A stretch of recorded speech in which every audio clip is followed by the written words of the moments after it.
Boston special. Sorry. I'll start again. Good evening, everybody, and welcome to the Town Board of the Town of Austin special meeting and Town Hall meeting for Tuesday, February 15th, 2022. Please rise and join me for the Pledge of Allegiance, and please remain standing for a moment of silence in memory of William Oakley, former police chief of the town of Austin, who passed away last Thursday. I pledge allegiance to the flag of the United States of America and to the republic for which it stands, one nation, under God, indivisible, liberty and justice for all.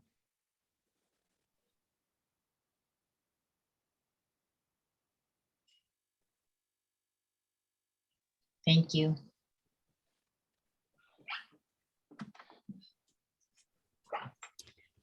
Okay, Councilmember Feldman, Present. Councilmember Minicchio, Here. Councilmember Meyer, Present.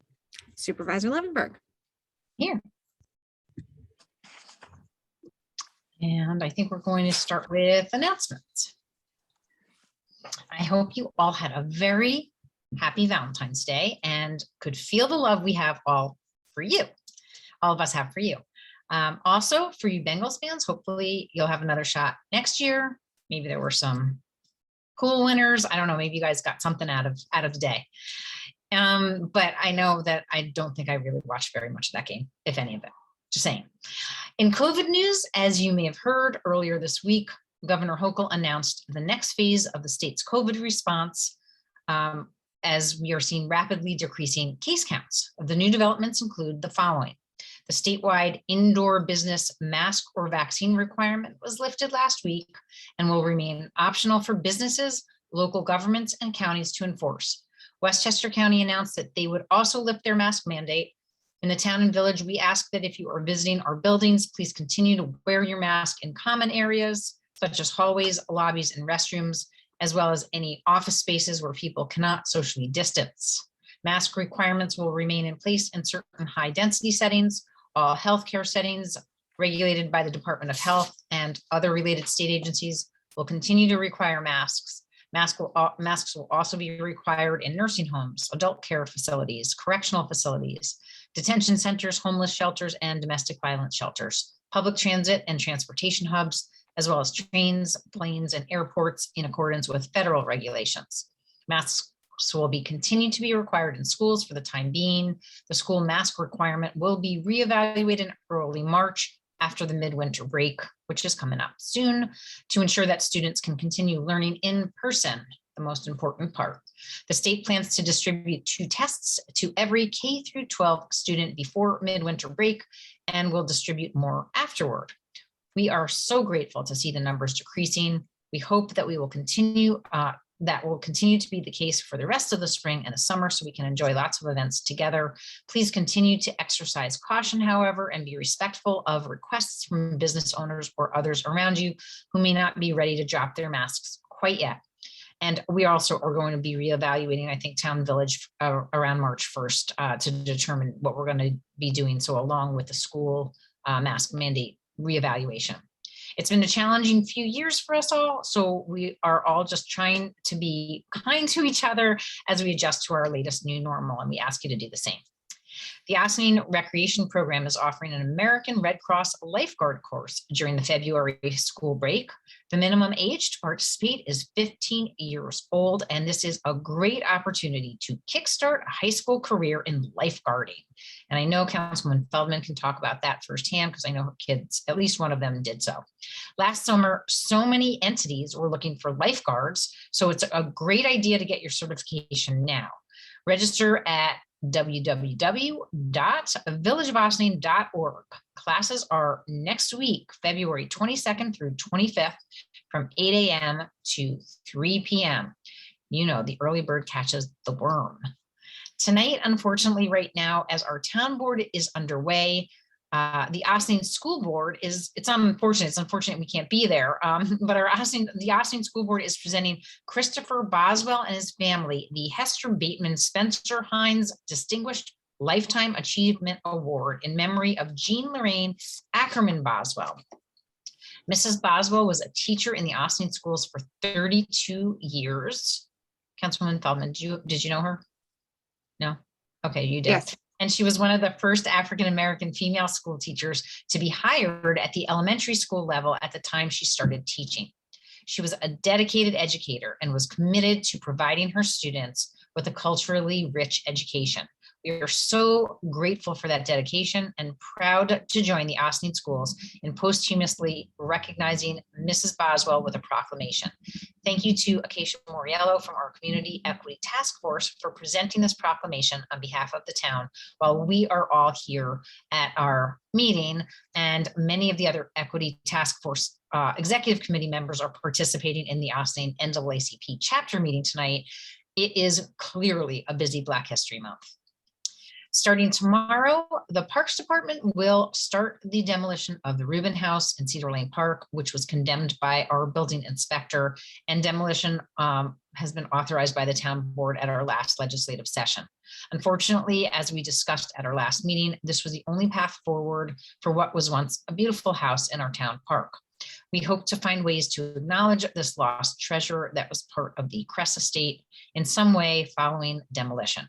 In order to keep park goers safe, the dog park will be closed tomorrow, Wednesday, February 16th, Thursday, February 17th, and Friday, February 18th from 7:30 a.m. to 5 p.m. while our crew is working. The dog park will be reopened every evening once our crew has left for the day and secured the site. So please exercise caution while the Parks Department gets this work done with some help from an outside contractor. Do my board colleagues have anything to add? All right. So with that, we have a few agenda items, and I would open it up for public comment on any of the agenda items. This is not the town hall meeting, but the special meeting and the resolutions. If there's anybody here with any comments on any of the agenda items, please let us know. You can just raise your virtual hand and we will recognize you.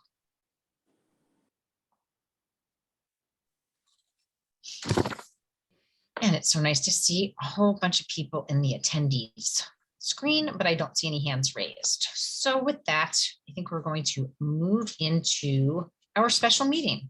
For this next resolution, I am going to be abstaining as Ms. Fields Tuile serves as the treasurer for my town supervisor campaign, Friends of Dana Levenberg. I'm going to ask Deputy Supervisor Feldman to please lead us in the vote. And first, I believe that Victoria Caccarelli is going to read the resolution. Yes. Appointment, Town Board. Resolved that the Town Board of the Town of Ossining appoints Jennifer Fields Tuile Ossining to the Town Board of the Town of Ossining for the remainder of the first year to end December 31st, 2022 of the 4-year term left vacant by the resignation of elected Town Councilwoman Gabrielle Hamilton at a prorated annual salary of $12,206 effective February 16th, 2022. Okay. Can I have a motion? So moved. Either Greg or Angelo?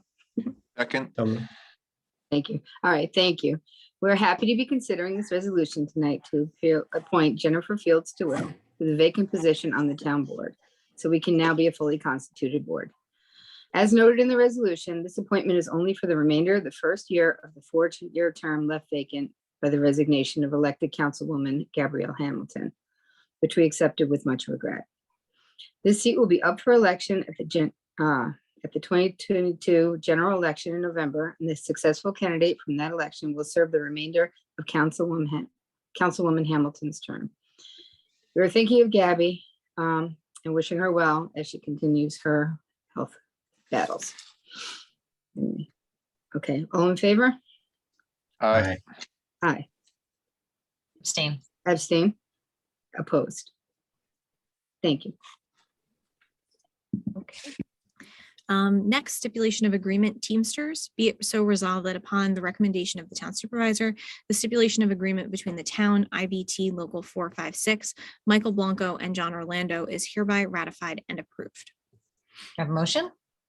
So moved? Second.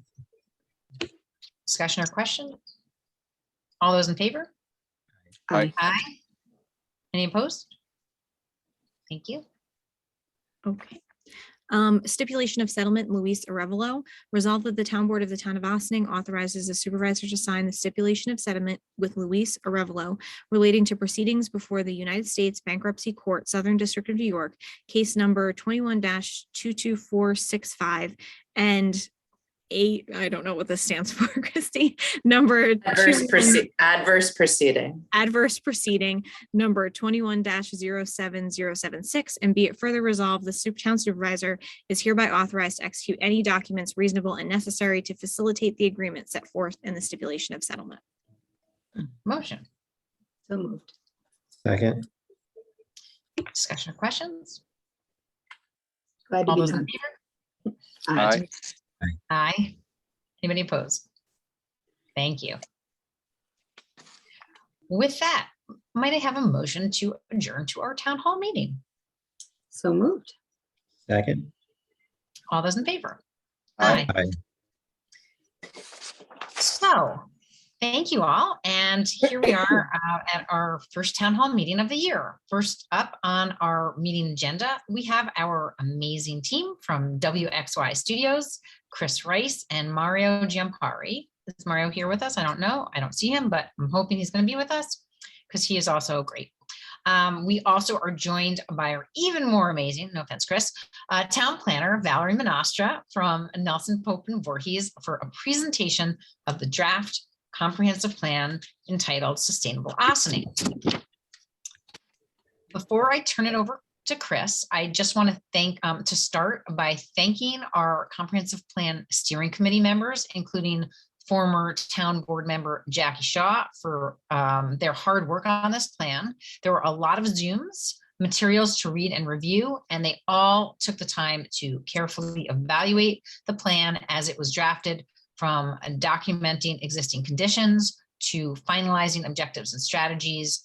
And most importantly, thank you to the literally hundreds of community members who also shared their thoughts and ideas throughout the public engagement process, which Chris will describe.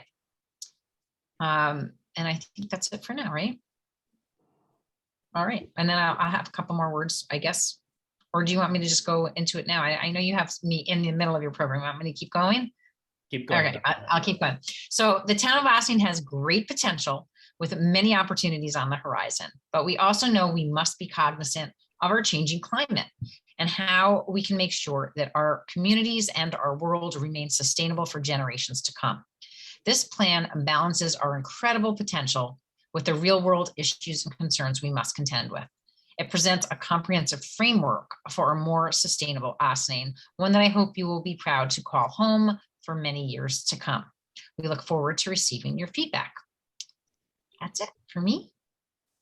Great. Thank you. Turn so it over much. to Chris. Thanks Thanks. so much. I'm going to share my screen here.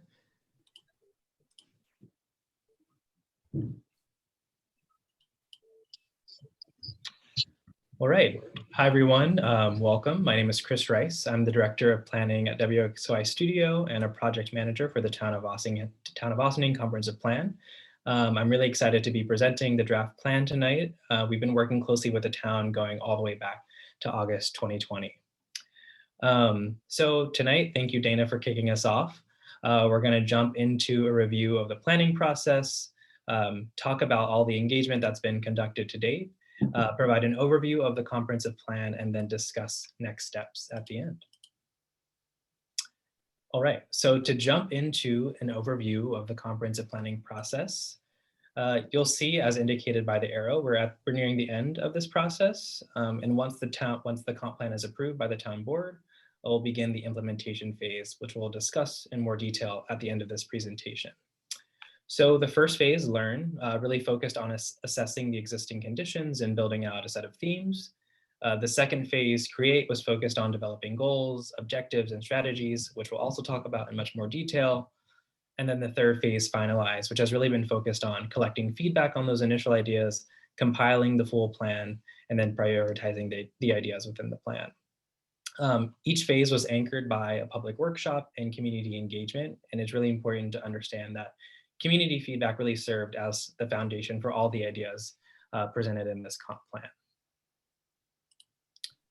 So just as a quick reminder, what is a comprehensive plan? And here I'm sharing a definition from the American Planning Association.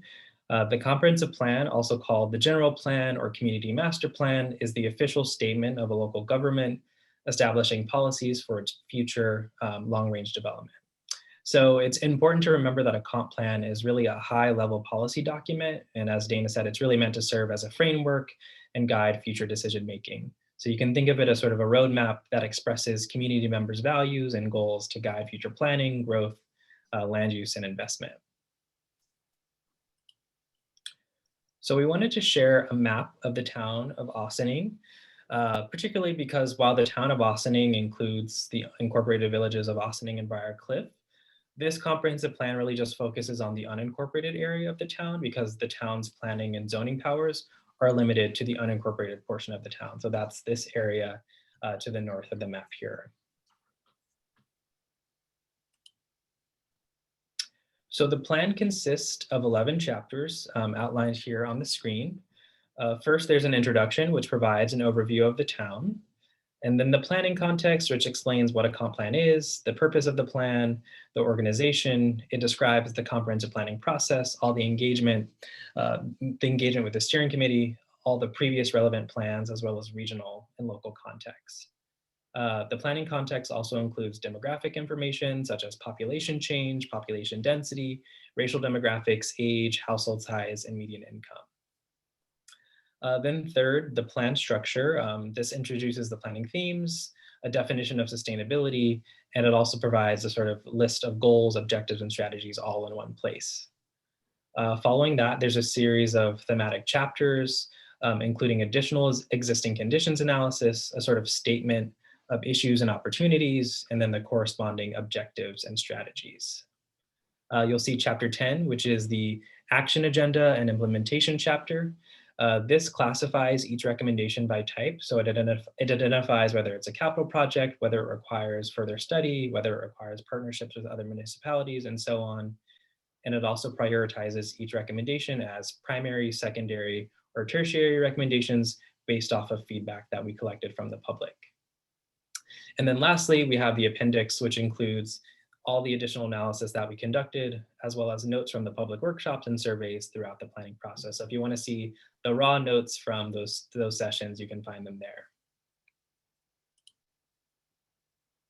So just to take a moment to talk a little bit about how the comp plan is structured and organized. The comp plan is organized into 6 themes or topic areas. And then each theme has a corresponding goal, which describes the general direction within each theme. And then within each goal, there are a set of objectives, which is a specific idea to achieve the overall goal. And sort of the last, most granular piece, the strategies, which is a specific action item or future step. So in total, we have 6 themes and 6 corresponding goals, 31 objectives, and a total of 137 strategies listed as part of this plan. And so, we recognize that this is a long, dense document with lots of information. It's 164 pages inclusive of the appendix. So if you just have a few moments, we really just recommend you focusing on pages 34 through 45, which lists the goals, objectives, and strategies. If you have a bit more time, we recommend you also read those introductory sections, which outline the planning process and all the additional sort of introductory context. And then if you really want to dive in, we recommend that, maybe over the weekend, you read the full document, all 164 pages. All right, now to dive into the engagement. So at the beginning of the process, the town put together a steering committee to really guide the planning process and provide feedback on the materials that we developed over time. And so the steering committee includes the town supervisor, the former and current town board reps, Jackie Shaw and Greg Meyer, and also a diverse set of community members. And they're listed here on the screen. So the steering committee has met around 10 times throughout this planning process. Typically, we met during the evening for 2-hour periods. And you'll see, as described here on the screen, that the steering committee meetings really followed the overall trajectory of the comp plan process. So starting with existing conditions, then moving to the development of goals and objectives, and then finally ending with sort of the development of those specific strategies. The steering committee played a really key role in reviewing all the public feedback that we collected at public workshops, and then really utilize that information to create the specific ideas that you'll see in the comprehensive plan. So in addition to the steering committee, there was also a robust engagement process as well, and that was led by Pace Land Use Law Center. And through a series of public workshops, surveys, and other engagements, we were able to engage over 500 community members. Public workshop 1 really focused on identifying broad goals and a vision for Ossining, and this included a presentation of existing conditions, followed by a series of breakout room discussions. Then we moved to a community survey in public workshop 2, which focused on identifying more specific opportunities and challenges. And at that workshop, participants engaged in an interactive mapping exercise. Public workshop 3 was conducted as a series of public poster boards focused on collecting additional ideas and really prioritizing some of the initial recommendations that had been developed. In the fall, we had a prioritization survey, which we really utilized to shape the action agenda and implementation chapters. And I think from this, you'll see that public engagement and input was really core to the planning process and really serves as the foundation for all the ideas. All right, now we're gonna jump into an overview of the comprehensive plan. The comp plan has been organized into sort of 6 key themes listed here. So connectivity and mobility, open space and natural resources, housing, development and preservation, sustainable infrastructure, community and culture, and the economy. And so for each of the planning themes, we would just want to highlight the goal, objective, and just a couple of select strategies. As I said, there are a total of 137 strategies in the comp plan, and so we really just want to encourage you to take some time and read through those when you have a moment. So connectivity and mobility, the goal to develop an interconnected network of complete streets, such as implementing accessible sidewalks, protected bike lanes, and improved street crossings to ensure safe and equitable mobility for users of all ages and abilities, whether by car, on foot, or by bike. And you'll see that the objectives really focus on providing safe and convenient travel, seeking to expand walkability and pedestrian connectivity, promoting multimodal mobility, promoting greater connectedness, enhancing connectivity between open spaces, and implementing speed and slowing infrastructure or alternative street elements to really encourage traffic calming. And so throughout the planning process, we heard a lot about improving pedestrian safety, walkability, access to the waterfront, et cetera. And you'll see those ideas reflected in the topics under this theme. And as I said, there are 24 strategies within connectivity and mobility, but just to highlight a couple, strategy 1.3 really focuses on improving pedestrian infrastructure and connections along some key intersections, including Route 9, 9A, and others. And strategy 2.1, which focuses on identifying and prioritizing sidewalk installations and improvements. And again, if you want to see that full list of strategies, definitely read through chapter 4 on page 46. So next up is open space and natural resources. The goal here is to promote access to and regional connections between open spaces, protect and promote community stewardship of environmental assets such as parks, trees, streams, and wetlands, improve access to natural resources for recreation and public health benefits, and encourage the creation of new open spaces. And here you see the objectives are focused on maintaining, expanding, and creating open spaces, protecting and enhancing natural environments and habitats, supporting initiatives to heighten environmental education and awareness, and enhancing the resiliency of the town's open spaces and environmental resources. Conservation and environmental protection were other big themes that came up during the public engagement, as well as environmental education and resiliency. There are 26 strategies under this theme. And again, just to highlight a couple, strategy 1.6 is really about partnering with landowners to create conservation easements near sensitive ecological areas. And strategy 2.4, which focuses on implementing vegetative buffers such as plants or open space to separate conflicting uses. Moving on to housing development and preservation. The goal here is to maintain existing neighborhood and character, such as look, feel, and scale, and ensure new development aligns with the existing neighborhood context by balancing the expansion of housing types and affordable housing opportunities with the preservation of open space and mitigation of environmental and infrastructure impacts. encourage a mix of uses in the business districts to stimulate the local economy. So the objectives here really focused on maintaining the existing neighborhood character and scale, making sure we balance any new development with the conservation of open spaces, exploring opportunities for preservation and adaptive reuse, leveraging new development to create benefits and amenities for all members of the community, providing a wide range of housing that's diverse both in type and affordability, and also enhancing the understanding and enforcement of zoning. So again, neighborhood context and thinking creatively about adaptive reuse. Those were some of the big recurring themes that we heard throughout this process. And wanted just to highlight a couple out of the 26 strategies under this specific theme. But strategy 1.1, which is really focused on ensuring that the existing character and quality of neighborhoods is maintained. And then strategy 3.1, which encourages adaptive reuse when developing housing, thinking about developing housing or other structures. Next is sustainable infrastructure. The goal here to strengthen and modernize the built environment by encouraging the use of renewable energy and green building practices, expanding broadband internet access, and promoting best practices for maintaining the community's built assets. You'll see the objectives here focused on it, modernizing community infrastructure, encouraging the use of renewable energy, incentivizing green building practices, and really working to mitigate any negative impacts of new development. So there are 21 strategies under this section, and these topics really focus on thinking about municipal services, renewable energy, and development.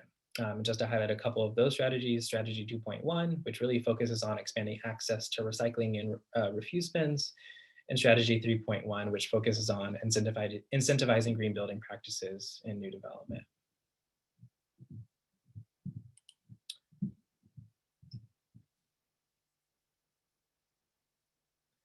All right. So community and culture, the goal here, protecting historic resources, supporting arts and cultural institutions, as well as nonprofit and community-based organizations, and expanding opportunities for recreation, education, entertainment, cultural engagement, and tourism/ecotourism for those of all ages and abilities. You'll see the objectives here really focused on supporting and expanding the existing community facilities, supporting community-based organizations, and identifying opportunities to expand those services, supporting cultural and entertainment venues, promoting tourism and ecotourism, promoting equity, and then in supporting and encouraging ongoing collaboration with the Ossining Union Free School District. So again, this section really focuses on community facilities, programming, and tourism. It includes 23 strategies in total, but just to highlight a couple, strategy 1.1, which focuses on continuing the support and development of inclusive community centers and gathering spaces. And then strategy 4.1, which focuses on encouraging ecotourism based on the town's environmental assets. And then lastly, we have the economy with the goal supporting existing businesses and attracting new businesses that meet the local needs and the town of Ossening's financial needs, encourage appropriate mix of uses in commercial corridors, and activate public spaces in order to support the overall commercial and social environment, and including improvement of parks, inclusion of street furniture such as benches and lighting, street tree planting, and the creation of sidewalks. And you'll see those objectives really about supporting existing new and small businesses, working with entrepreneurs and developers to create an attractive built environment, encouraging a diversity of small and local businesses, attracting new types of businesses of varying sizes and types to support the tax base, and then also evaluating the short and long-term economic impacts of COVID-19. So again, some major themes that came out of this theme were really supporting existing businesses, developing the public realm. Those are some of the major themes that we heard over and over again, and just some of the select strategies to highlight. Strategy 1.3, focus on reducing barriers to opening new businesses with a specific focus on women and minority-owned enterprises. And strategy 2.1, which focuses on developing a more inviting public realm or public sphere by introducing things like street furniture and other public amenities. All right, now we want to take a moment just to talk about next steps now that you've got a sort of taste of the comp plan. So how can you as a community member provide direct feedback on the draft? There are a couple different ways. And first, I think the best one, the one that I want to encourage today, is to go to the project website, sustainableaustining.com, which I'm going to pull up in just a minute. The complete draft of the plan was posted there on February 1st. And I'm actually going to pull this up, but you'll find a link where you can provide comment via an online Google form. So I'm just going to pull that up. So if you haven't been to the website, here it is, sustainableaustining.com. You can actually scroll down. It gives you a little bit of intro about the steering committee and the process, a little blurb on the steering committee and the members. You'll find a couple important links. One is here. This link will take you to the full complete draft of the comprehensive plan. Guess my computer's going a little bit slow, but it is there. It's a big document. There we go. So you can access the full draft here. And this link, click here to provide feedback on the draft. This will take you to a Google form, which also has another link to the complete draft. It asks for your name, which that's optional. You don't have to complete that if you'd like to provide anonymous feedback. It asks you if you're a town of the resident, and it asks you to specify which part of the town that you live in. It asks you if your feedback relates to any of the specific themes from the comp plan. You can also put other if it doesn't relate specifically to any of the 6 overall themes. And then there is a long form paragraph space, so you can really type in a lot of information if you would like to. I guess our only ask is that you can try to be as specific as possible with your feedback so that we can address it as possible and bring that to the town board.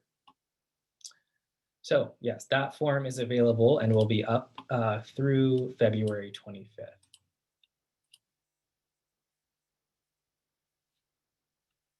Community members will also be able to provide feedback via public hearings, and those are scheduled to start on March 8th. And here's the website again, in case you haven't seen it. And with that, I'm going to hand it over to Valerie. Great, thanks, Chris. All right, so I just wanted to take a couple minutes just to kind of highlight, sort of the next steps after we get through the adoption of the comprehensive plan. So once the comprehensive plan is adopted, New York State Town Law requires all town land use regulations must be in accordance with the comprehensive plan, and all plans for capital projects on land included in the town comprehensive plan must take the comprehensive plan into consideration. So it does become a very important document in terms of town land use decisions as well as town regulations. Next slide. So the benefits of comprehensive plan, again, it provides guidance to land use boards. It will assist the town in seeking additional grant funding, because a lot of grants like to see that the priorities and the projects and the policies that are identified are in your comprehensive plan. And then it also identifies priority projects and goals for the town, and it really helps the town focus as to their next steps and in terms of implementation of the comprehensive plan. And then finally, next steps, the actual implementation of the comprehensive plan. So we will be working on the review of the zoning chapter as well as other laws within the town code to update them in accordance with the comprehensive plan. We'll also seek funding for projects identified in the comprehensive plan, and then also implement policies identified in the comprehensive plan, and that would be working with the town board. Great, thank you, Valerie. And with that, I will hand it back over to you, Dana. I thank you so much. And I think we need to pause for a second for one word. We often start our meetings off, thanks to Chris, with one word from all of the different participants of whatever meeting. And I think our one word tonight should be phew. We made it. We made it to a presentation of our draft comprehensive plan. It's been a lot of work, and we are so grateful again to the steering committee, for WXY, to Pace, to Valerie, to Victoria, and to all of the participants along the way. It's really been a great journey, and it's not over yet. It's just the beginning, again, of the public engagement process with this draft. So this evening, we have our town hall meeting, and I would like to open it up now to the public for any comments or questions that you may have. Of course, this is just the beginning, as mentioned, and there's a lot to digest. So we encourage you to submit your comments in writing per Chris's description. tonight, if you'd like to comment, we ask that you keep your remarks to within 4 minutes-ish. And, if there's not a lot of people, okay, we'll let one person go on for 20, but otherwise, if you can keep it to 4, it would be great. Just to make room for others. And then again, if you have anything that you want to get real detailed about, please, send it to us in writing and in that format that Chris on the sustainableauctioning.com site. Okay. And we'll share that out also in my supervisor's update. So I do believe we have some hands raised, or I saw a hand raised and I saw a hand go down. Do we have somebody who wants to be recognized? Ah, there we go. Okay. Jim, I'm going to allow you to talk. You'll just have to unmute yourself now. Hi, it's not Jim, it's Jamie. Oh, I'm using hello. his computer. I always grab his computer for Zooms, but one, thank everybody so much for all the effort that you've put in to create an updated comprehensive plan for the town moving forward. Very, very grateful for everybody and their commitment to this initiative. What I was wondering was, is there an evaluation that compares some of the sort of the key goals outlined in the previous comprehensive plan versus the current comprehensive plan to highlight what changes are being made and why they're being made?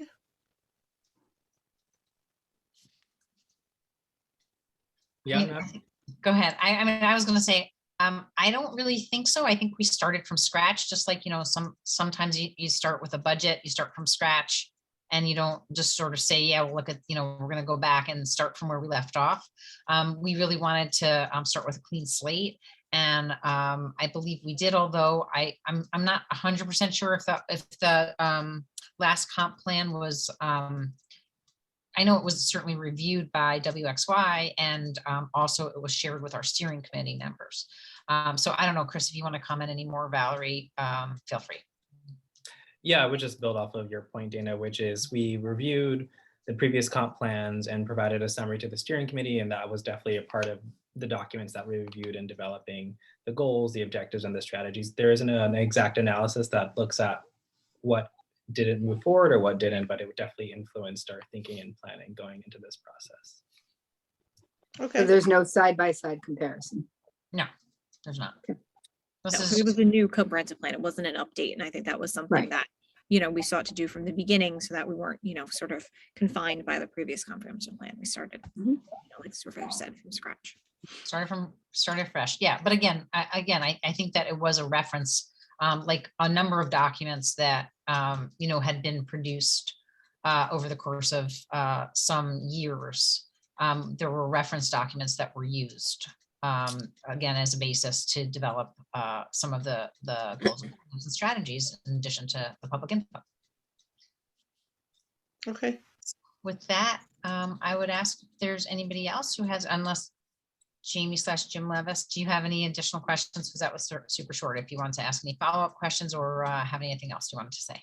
We do have BAC. I'm going to allow you to talk. I don't know exactly who that is, but if you That's just. Keith, I think. David Hi, Lyons, it's, Stephanie? it's David Lyons from Bethany Arts Oh, Community. yeah. I just wanted to say thank you to everybody for this Herculean effort to bring this together and present it to us. Thank you very much. We look forward to working together, creating some really cool arts and cultural experiences for the town. Thank you. And I will just note that that was definitely something that was certainly important to the community, and the steering committee put an extra underscore under how important the arts are to our community. So thanks for being here with us tonight, David, and also Abby. Thanks.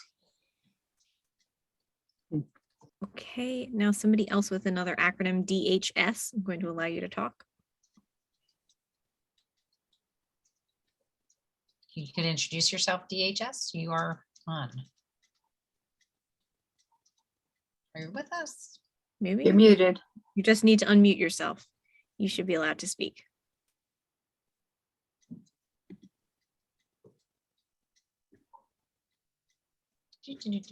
DHS. There Hi, you I'm here. It's Donna Sharrett. Oh, hi, Donna. Oh, Donna. Sorry, I had that for another meeting and I never changed it back. Incognito. Yeah, Yes. well, yeah. So I definitely had some things that I feel that are missing, and I have some comments on some of the objectives. So if that would be okay, I'll just sort of run through them really quick. Well, not even 4 minutes. Okay, sorry. Are you turning it on? No. I actually just started a timer and Jamie beat it by so much that it just went off. So, okay. There you go. I'm going to start the 4 minutes now. Okay, Go so the Botanical River Watershed really didn't get much play in this. It seemed to be more focused on the Hudson River flooding. So there's definitely flooding, degradation, and pollution that should be addressed. I also, it mentions, and you highlighted that, Chris, improving the vegetative buffers, but the way it's written in the plan, it's considering that and prioritizing the development. So like it's the cart before the horse, like you really have to improve the buffers first. Because once you build, there's not many places to build out, especially on North State Road. Once you build it out, then you can't improve the buffer. So I think that the buffer should be forefront. There also should be an invasive species management plan. I mean, I think this is, if we're looking at a comprehensive plan for the future, this is something that's really going to impact our town. I had brought this up on the committee that I really feel like projects that are done on town property should get an environmental review before they're approved. And I don't think that happens. I'm definitely against wind or hydro. I'm surprised that hydro was even mentioned because it is bad for the birds and aquatic species. I don't even know where you would put wind projects here anyway. And then there needs to be, I think you did speak about enforcement in there in the plan somewhere, but that is definitely a big issue that there are, with secret reviews and our codes, things are not being enforced, and that needs to somehow, we need to figure out what it is that will make these things enforceable. And then the big thing is that if I'm reading it correctly, it looks like you want to change the single family zoning to 2 to 4 family zoning in the town of Ossining. So we did talk about density, and I definitely would support an objective to rezone properties proposed for large subdivisions to allow for 2 to 4 family homes, proportional to the permitted density of the surrounding single family home districts, which would, offer great opportunities to preserve open space and to improve the affordable housing options. I definitely oppose to rezoning our single family residential zoning districts to 2 to 4 family zoning. And I could elaborate that when you have your public hearings. Donna, just for clarification, there was nothing in there that specifically identified single family zoning to be rezoned to 2 to 4 family. I think it was the comment or the objective in there is that if the town were to look at doing some more multifamily housing, keep it in context with the overall architectural character within the community, you could take like a single family, like basically the overall building form of a single family home and make that like a 2 family or 3 family and still keep it in the same architectural character and context that you see throughout the town. Right. So the thing is, like when I look at my street, and I know my street is, they're all different streets. It's very narrow street. Like I don't know where you would even put the parking. No, nobody's even suggesting you even do it in the single family districts. Okay. It's right. just there that if even if you're looking in your multifamily districts, you could consider building that type of housing. Okay, in a single family zoning though. No. So where would you be able to put it? I think it was just more of a contextual discussion as opposed to any particular zoning changes. So it's okay. So that's not for any specific place. No. Okay. All right. Okay. So thank you for that clarification. All right. Is there anybody else who would like to make a comment or have a question? I think Gareth Hotham. Yes, Gareth, you are allowed to talk. Just unmute yourself. Good evening. thanks so much for having this town hall meeting. And I think this is probably the first time many people in Ossining have seen the plan, and it's wonderful. There's been a lot of talk at the dog park about it, and I think there are probably a lot of dog park people online right now, so that's great. My comment is that in the section on open space and natural resources, I wonder if there's any way to add an objective to keep the noise environment in Ossining in mind. And there are sort of two ways that that comes to mind. One is that the growing traffic on Route 9A is a source of tremendous noise to adjacent communities, as is Route 9 as it goes through Ossining, the town of Ossining section and into Croton. That's one. And the other is that much of the northern part of the town of Ossining is affected by a tremendous noise from the Croton Harmon train yards, which has been built out in the last several years. And many of the activities of the train yard not only grew in magnitude, but were also moved from north side of Croton down toward Ossining. And so Crotonville, which is the neighborhood that I live in, and communities that are actually pretty far further away, have complained about the noise, and it's quite severe at times. And it would be great if some objectives could be built into the comprehensive plan to protect town of Ossining residents from those two general noise sources. I guess that's my comment. Thank you so much. Thank you. And all I can say is we're working on it. We're working with Metro North to see what we can figure out. Ultimately, as much as we could build that into our plan, I'm not sure that we're going to be the ones who have the ability to mitigate it, but we can certainly consider that. My thinking is that if it's in the plan, that will help. And we're creating a community organization to specifically, address our complaints to Metro North.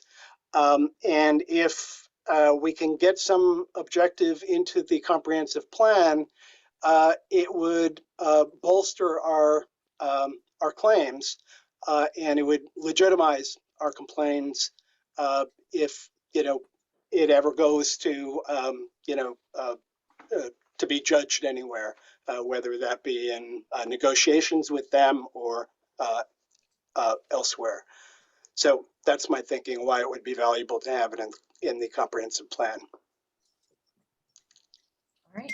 Thank you very much. Thank you so much. Okay. Next we have Marissa. You should be allowed to talk. Good evening, and thank you for this presentation. My question is with regard to the grant funding for North State Road. At the onset, I was under the impression or understanding that North State Road would receive a grant in this process, and that if there were going to be any zoning changes, we would be knowing about it sort of simultaneously with the adoption of this plan. And I just was trying to understand where we are with that portion of the plan. So I can talk a little bit about that, Marissa. So originally that was the intent.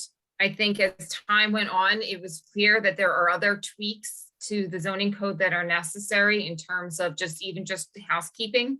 And some of the items that PACE has identified as part of potential rezoning or zoning amendments to the North State Road would actually affect other areas within the zoning code. And so because it got a little bit more complicated, the thought was to finish the comprehensive plan process first and then start looking at the zoning, and which would include zoning along North State Road. And at which point there would be a public process associated with any potential zoning changes along there. So right now, the comprehensive plan itself is not suggesting or recommending any specific zoning changes for North State Road. Those would be as your next steps as part of the implementation of the comprehensive plan. But the comprehensive plan itself identifies goals and objectives, which would be the basis and framework for those potential zoning changes along North State Road. Okay, thank you for clarifying that. Any other questions or comments? I have one. Are we able to separate the community feedback from which part of the community it came from? Like the people that in the unincorporated community feedback from the town as a whole feedback?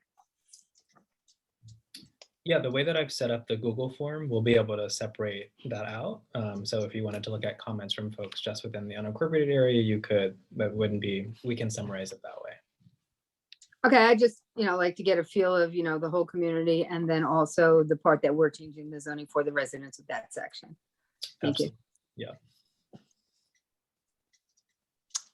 Gareth, I see that your hand is still raised. I think we're just going to see if anybody else has any comments and not circle back around through people again. So is there anybody else who has any comments? And again, you have lots of opportunities to digest this, look at it, consider it deeply, think about each line. And I think, Chris, I don't know if you want to maybe pop up those screens again for the to do the Reader's Digest version. And, if you have this many minutes, if you have that many minutes, maybe what some of the pages are, if you want to jot down some of those pages. Just hold on one sec before we do that, because I see Mitzi Alex from chair of our EAC has her hand raised. So maybe we can recognize Mitzi. Hi, Mitzi. Hey, Mitzi, you just need to unmute yourself and you're good. Done. Thank you. Can you hear me? We can. Okay, great. So thank you. This is an amazing document and a lot of hard work. So just to, I wanted to respond to Gareth's comments and echo what Donna said about the flooding. Recognizing flooding as an issue that has existed over the years, specifically to the business district of North State Road. So I do believe that in the document, it recognizes the Sing Sing Kill and flooding into the Hudson, but the Pocantico watershed is really paramount as well, just alone having the business district there. And just a thought about the noise concern, just having lived in the past on Chappaqua Road where it abuts business and it's residential, but it's completely adjacent to some businesses where perhaps somewhere in the plan you can just make an overall statement that when residents and businesses are aligned, when they're next to each other, there needs to be a noise considerate. I don't know how that would be phrased exactly, but it just seems like in general, any residential area that is next to some type of business that could have, noise concerns, that there be something recognized in the plan, that it be manageable and reasonable. That's it. Thanks, Mitzi. Thank you. Give it another minute. Is there anybody else who would like to comment or have a question?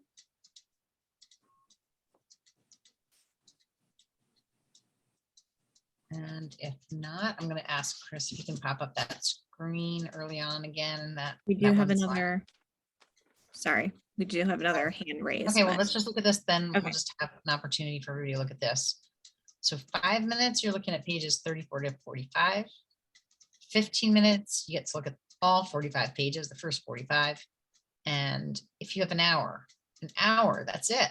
That's You can- a little bit, A complete it draft. took a lot So, longer than an hour. for Councilman me. Minichio, just 1 hour is all it takes to get through the 153 or so 4 pages.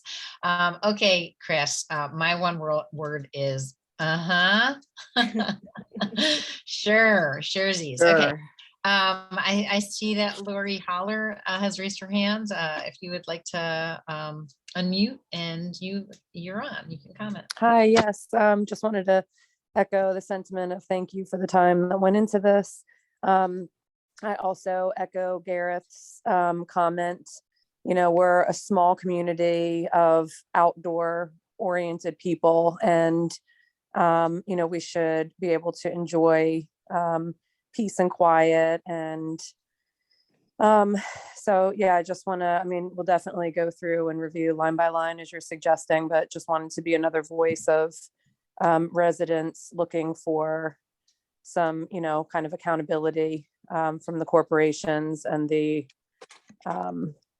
businesses around us to keep our town healthy and happy for everybody, the reason we all live here. Thank you. Awesome. Thank you very much. And Carolyn Kirkman.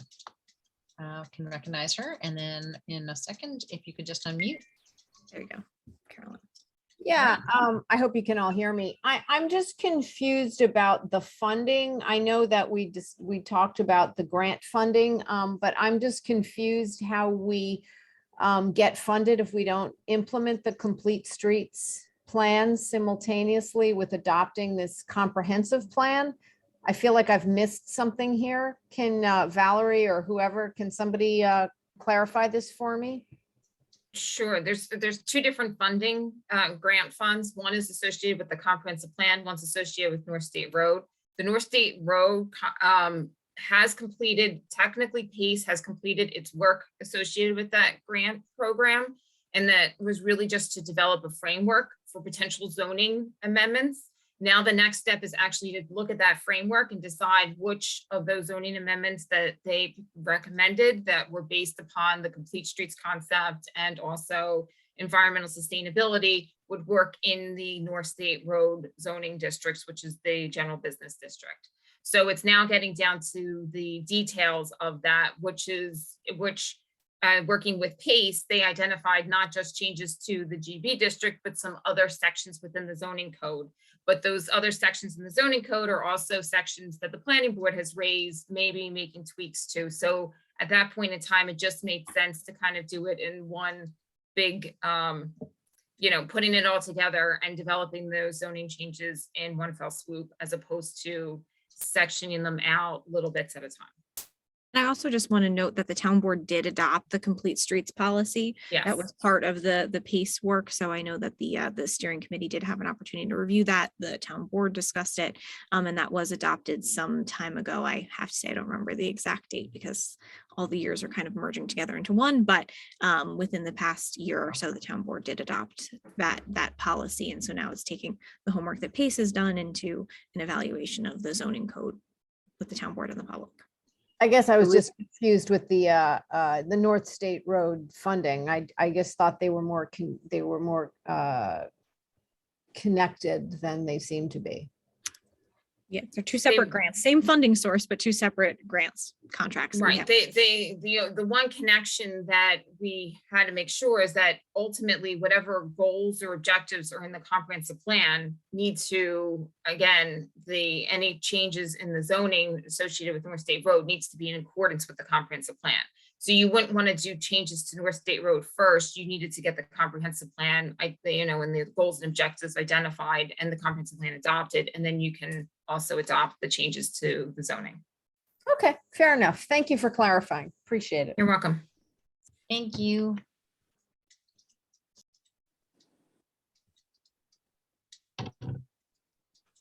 Just gonna be patient because it seems like hands just keep popping up.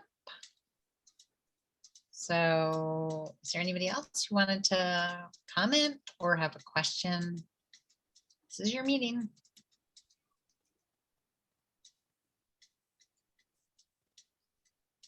Don't be shy. Feel free. I'm very grateful for so many EAC and steering committee members for having joined and other members of the public. It's really great to see the turnout, and we love having you, and we appreciate you being part of the process. All of your input is valuable, your questions are valuable, and we'll certainly take them into account as we continue to perfect this next comprehensive plan with sustainability elements. So I don't see any other hands. I'm gonna give you a one last, going once, going twice. We're not doing second rounds. We're not doing second rounds of questions. So going once, going twice, and if you have some additional input you can definitely put it into that survey. So if you haven't asked a question or made a comment, recognize you. And also just Supervisor, there's also going to be, when there's public hearings, there will also be a public comment period associated with that as well. So this is just the beginning of the public comment process. All right. Everybody okay with that? Town board colleagues, you all okay with that? Okay, wonderful. Okay, so with that, I am going to close this portion of our town hall meeting, and thank Chris and WXY for all of the great work that you did helping us get to this point. And helping is a key word, because again, this was something that we believe was very much directed by our public and your input and comments, with help from our experts in framing all of that input and all of those comments. And we will continue to take that input and those comments and weave it into something that we can all feel very, very proud of as we build the foundation for the next 10, 15, 20 years in the town of Ossining. And again, please do send us comments in writing. And if you don't like the format, you can also just email us. That's okay too. It just makes it a little bit easier if we have a sense of who's coming from where, which is why we have that little mini form to fill out. It just makes it easier, as Councilwoman Feldman suggested. So we know, again, if you know where you're coming from, what is your perspective. It doesn't discount anything. It just adds to it. So with that, I think next up we have our town planner, Valerie Monastery, who we already heard a little bit from, with an update on some other projects that she's been working on for the town. Valerie's update is going to touch on such general things that we've been working on that will help us maybe schedule upcoming work session discussions that we'll hear more about in hopefully the coming weeks. So Valerie, thank you for joining us, and I turn it over to you. Great, thank you. All right, so I just wanted to kind of run through with the town board the work that was done in 2021 and anticipated planning work for 2022. First of all, as you know, that I work with the planning board. I oversee the planning board reviews in terms of from the planning perspective. I also work with the planning board and their efforts on site plan review and assisting them with not only the reviews, but also making sure that they conform to the zoning code, and then any questions that they have associated with the site plan approval process, and also the seeker documentation associated with all the planning board reviews. I also assisted Valerie. Just before you continue, just because I did introduce Mitzi as the chair of our EIC, I neglected to introduce Gareth Huffam as the chair of our planning board. And so I just wanted to make sure that I did mention that he is the chair of our planning board, and Donna is also on our planning board. So just wanted to make that mention before you continue. Okay, go ahead. Sorry about that. I also assisted with the building department in final site inspections prior to certificate of occupancy for conformance with the site plan approvals. Also assisting the building department in any plan related public inquiries. Assisted the supervisor's office in grant preparation, including the community development block grants, consolidated funding applications, the New York State Department of Transportation Alternatives Program, and the New York State Greenway Grant.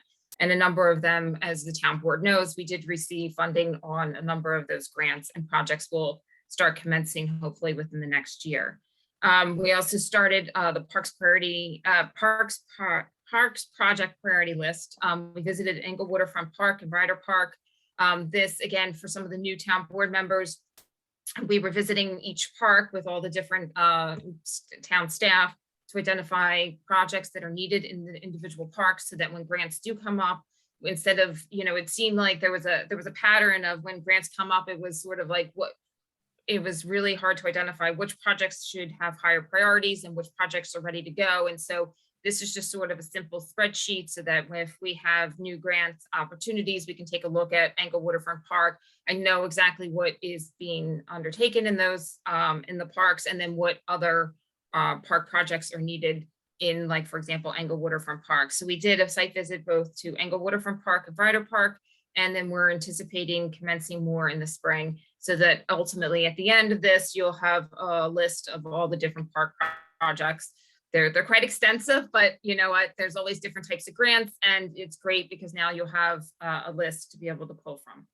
Also, assisting in the town of Ossining in the Indian Brook Croton Gorge Watershed Protection Project, the Village of Ossining Indian Brook Water Source Protection Plan, and the phase 2 of the Climate Adaptive Design Study. So some of these studies and plans have not been brought to the town board yet. They are still very much in their infancy. And once we get a little bit further into some of these plans and also studies, we will be bringing them to the board, sort of giving you an overview, and then also what is being undertaken. But just for your information, the Indian Brook Croton Gorge Watershed Protection Project is basically phase 2 from a project that took place like 15 years ago. And this will be looking at actually implementing some zoning changes to help protect the Indian Brook and Croton Gorge watersheds. The Village of Ossining Indian Brook Water Source Protection Plan is another plan to look at how to protect the lands around the Indian Brook water sources. So again, those two projects will sort of both, those two projects are going to sort of evolve, but also inform each other, similar to the comprehensive plan. And then the phase 2 climate adaptive design is a study that's taking place that allows for additional design based upon the initial phase 1 CAD work through Cornell University.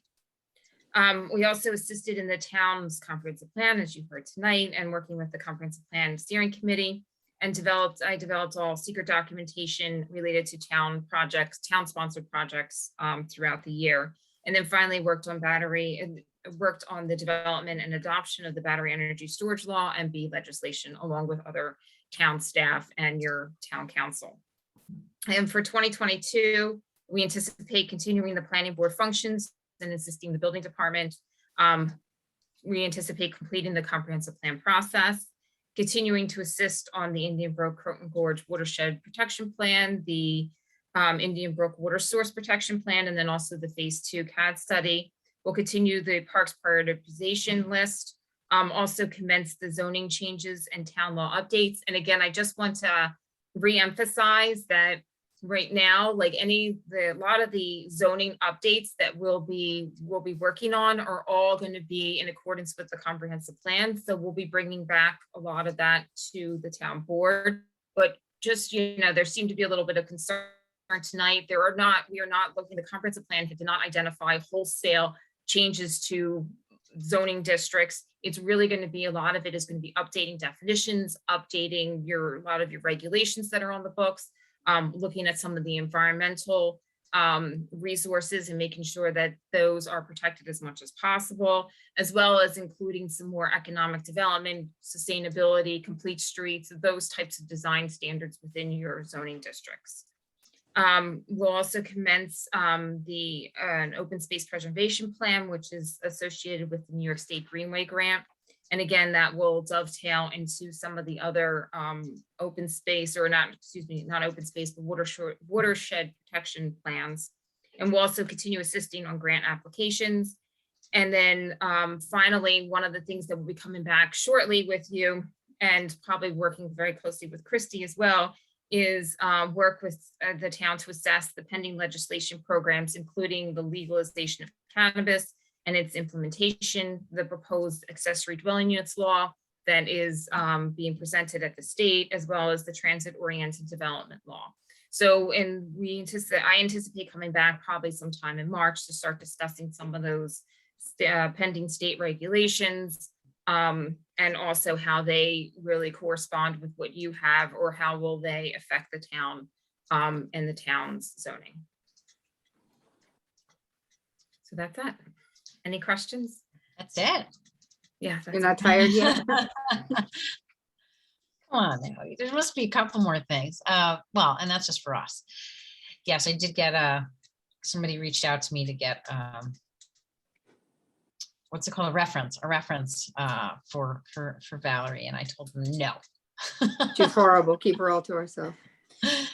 No, she's been really, really terrific, along with Christy, to keep us on track, really in such an incredible way. So we're very grateful for all the work. And I would like to just open it up for any comments or questions. Again, it's a town hall meeting, so if anybody has anything that they wanted to ask about or mention, you have 4 minutes. So here's an opportunity for you to comment. Again, anybody wants to raise their hand?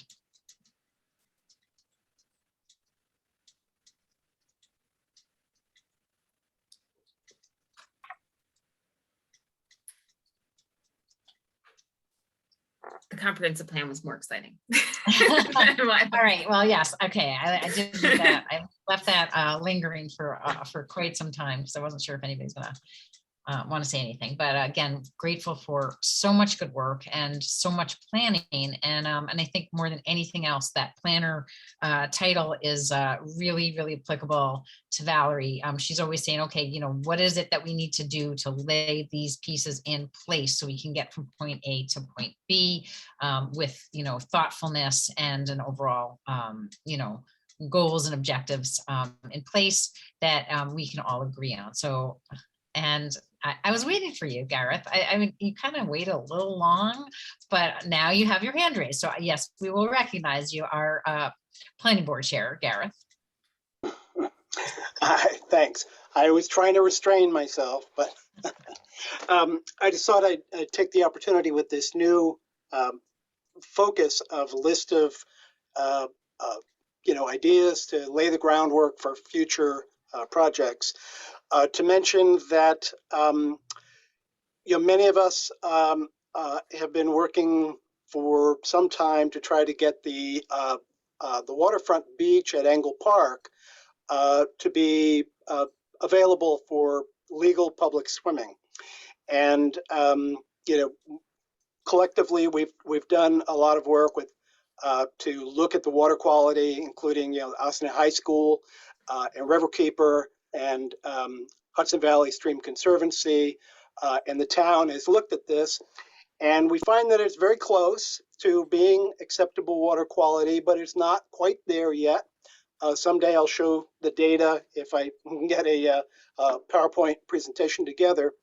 But what I'd like to say is we should, if we can, try to lay the groundwork for some intermunicipal agreements to address the sources of the water pollution, primarily sewage pollution, that affects the Ossining waterfront. That comes from, these two sources are the Sing Sing Kill, which is just to the north of the public beach, and the sewage treatment plant, which is run by the Westchester County, which is just to the south. Depending on which way the tide is going, the public beach gets it from one side or the other. If we could think about jointly proposing some grant projects to improve the sewage treatment plant. They do on occasion get overrun with during heavy rains, and they end up putting out raw sewage. And Sing Sing Kill is year after year, the bacteria levels measure from 100 to up to 1,000 times what the DEC standard is for recreational waters.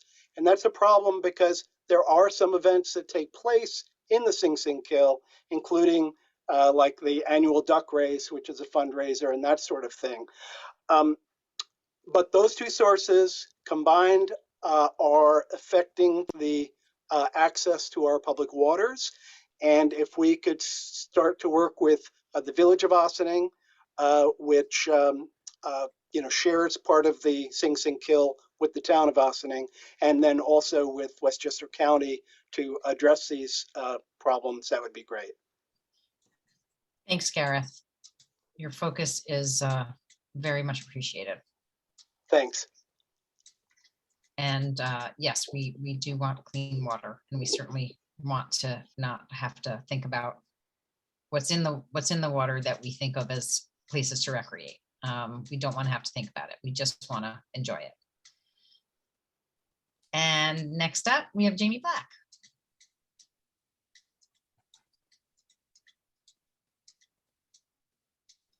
Okay, Jamie, you should be able to unmute. I'm unmuting. Valerie, thank you very much for all of your efforts. It seems like an incredibly important set of initiatives that you're working on our behalf, specifically the area of addressing the watershed and trying to preserve and support the use of that to supplement our drinking water supply. What I'm not familiar with is with the comprehensive plan, it seems as if you set out the vision for X number of years in terms of where the sort of entity is now and the hopes of where the entity would be sort of continuing to move toward in the future.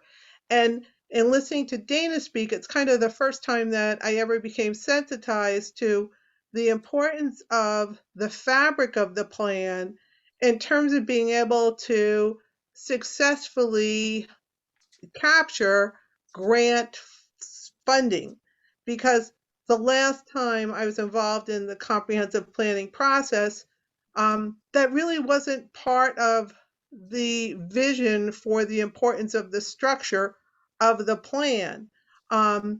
So the question I have, Dana, is this: is sort of how do you crystal ball forward, or basically with the comp plan, is the thinking that every 10 years it has to be refreshed in order to be sensitized to kind of where grant funding might come from that meets the needs of community? I don't, because the grant money seems as if it's invaluable in terms of being able to achieve very important objectives for community without community having to come up with all of the funds to do the initiatives. Okay. I don't know, Valerie, I'm not 100% sure I can tackle it. I think you asked how long is a comprehensive plan good for? Maybe 10 to 15 years, theoretically. I know that, our last one was, I think, 2002 with updates in 2015. And now maybe a couple more in 2018, 19. And now, we thought that it was time for a new one based on, a lot of the community feedback that we were getting. And it's not that there was anything wrong with the comprehensive plan before, but just again, like a lot of the, sort of the baseline data that drove that comprehensive plan had changed. And so I think when you do start to see some of that baseline data change, it is time to reconsider, or where are you going, and, how are you going to get there? As far as grant funding, I don't think that the comprehensive plan is framed around grant funding, but once you have a comprehensive plan in place, and I maybe I just misunderstood the way that you said it, Jamie, that once you have a comprehensive plan in place, then you're eligible. It makes it easier to get grant funding to attain some of the vision that you've put forth in that comprehensive plan. So I don't think that, we're not going to frame our vision around funding, but we are going to use it as a way to help offset the property taxpayer dollars, because ultimately when we get money from New York State, it's still taxpayer dollars, right? It's just from a bigger pot. we're going to help offset those local property taxpayer dollars with state grants or other, there are other grant opportunities, but most of them we do work on from the state or the federal government. So, it makes it clearer to us how we can align our goals with some of the strategies that are out there, whether they are, through NYSERDA, through the DEC, through parks, and through the consolidated funding application that is how we generally apply for grants through the state and through the Mid-Hudson Region Economic Development Council. We can see how do our goals through the comp plan align with what some of the local or the regional goals are, and how can we then approach some of those to try to get money to help us implement them. Yeah, I And mean, does- it sounds like the two dovetail, and when they do very successfully, that you're able to move community forward toward goal, and be able to tap into some of our taxpayer dollars on a state level or our funding level to bring them back to enhance kind of community and meet some objectives. So it seems like when all of us read the comprehensive plan now, we should be reading it with the sensitivity to these are the things that exist in community now. This is a vision moving community forward. Are there any other components that would help us create, say, better quality of life or better value in community, and then put those forth in the comments? Sure. Absolutely. Kind of sounds like that's what we need to do. Okay, sounds good. Okay. Thanks, Jamie. Okay. Sure. Councilman, something seemed like you had something to say. You might be frozen. Is everybody frozen? No. You there? Are you there? Liz Feldman. Oh, she left. So we do have a hand raised from I do Mitzi. see that. Okay, so Mitzi. I'll keep an eye on Councilwoman Feldman. Hi. Hello. Where is Liz? Okay. So just to comment on two things. Let's see. Valerie, amazing. What a list of initiatives and focus. So it's so great to hear that there's a refocus on the Indian Brook Reservoir watershed. And I was part of that committee that actually document, but just really great to hear, because it never really was closed. There's never been closure in that whole initiative area. So that was really good to hear. And just something that could piggyback with the comprehensive plan where, and even just going back to those amazing breakout sessions where people really voice, there's Liz, she's gone.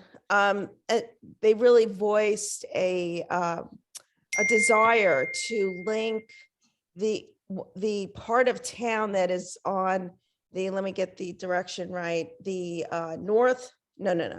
the west side of 9A to the east side of 9A, where Vets Park is on the west side. Am I saying this right? The west side, and the Briarcliff Peekskill Trailway, and then into the other portion, to the business district is on the other side.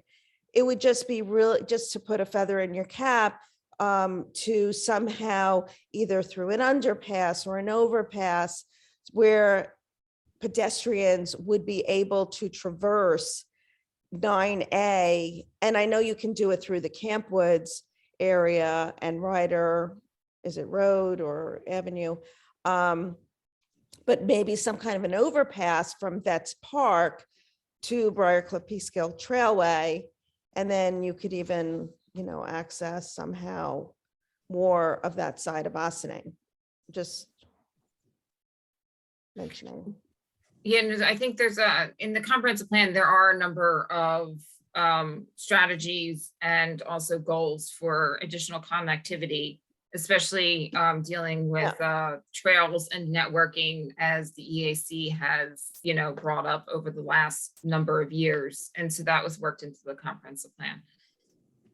I don't remember seeing though, a focus or a mention of grant, just possible grants, because you were talking about grants or. Right. So in the comprehensive plan, so most grant applications now ask, does your comprehensive plan identify this type of project, right? So if you have a strategy in there that you want to create more connections to your natural open spaces or interconnection, and then you identify a project that does that, you can identify that goal or that strategy in the comprehensive plan as supporting this particular project. Understood. Okay, thanks.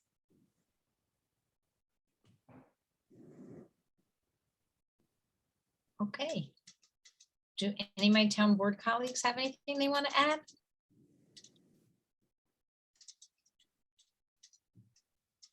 Councilwoman Feldman, I think, is rejoining again. Okay. So you might just want to give her a minute. I shall wait. You are muted. You are muted.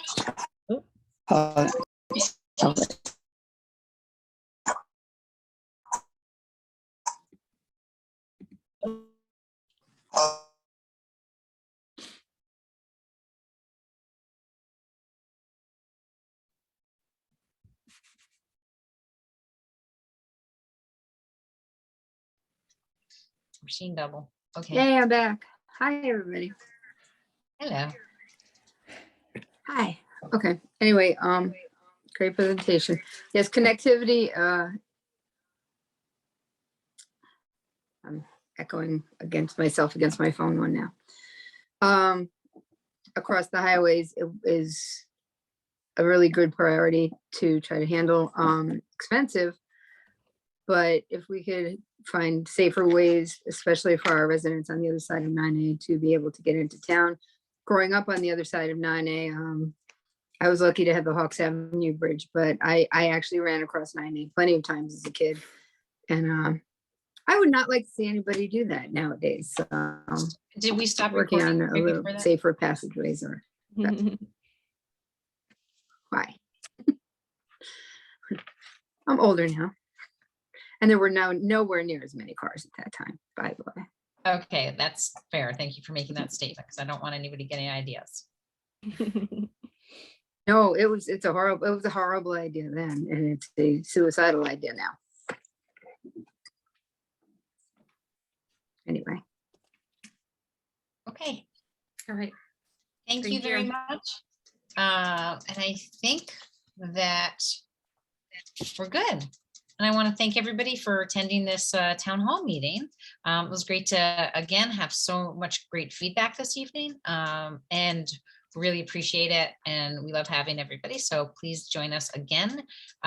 We'll be back again next week with a legislative session, Tuesday, February 22nd, still via Zoom. And that is because the governor extended the executive order through March 16th.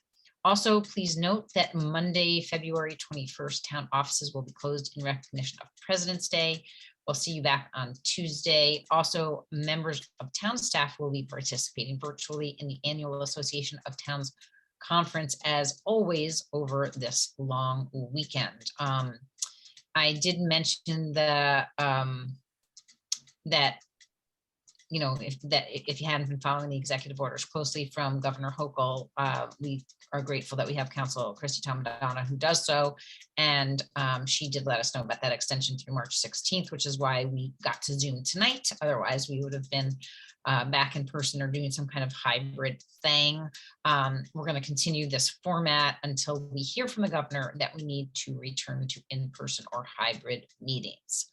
With that, I would ask for a motion to adjourn for advice of counsel and personnel. Adjourn into executive session. Did I not say that? Adjourn into executive session. So moved. Second. All those in favor? Aye. Anybody opposed? Aye. Thank you so much. And was that an opposed aye or was it, I can't tell. Okay, I think we're all good. Okay, so we'll see you all next week and have a great week and be careful, be safe, and enjoy a long weekend. Bye-bye.